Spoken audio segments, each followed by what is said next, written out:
How to watch ESPN on Xfinity. Step number 1, verify your Xfinity TV subscription. Ensure your Xfinity TV package includes ESPN channels. If not, consider upgrading your package to access ESPN content. Step number 2, access ESPN via Xfinity TV.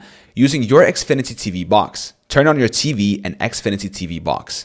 Use the remote to navigate to the channel guide. Locate and select the ESPN channel to start watching live broadcasts. Using the Xfinity Stream app, download the Xfinity Stream app on your smartphone, tablet, or compatible smart TV.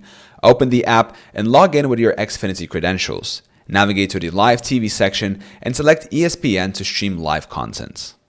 Step number 3, access ESPN content on demand. Through the Xfinity Stream app or your Xfinity TV box, navigate to the On Demand section. Search for ESPN to find available shows, replays, and highlights to watch at your convenience. Step number 4, use the ESPN app with Xfinity credentials. Download the ESPN app on your preferred device. Open the app and select the option to log in with your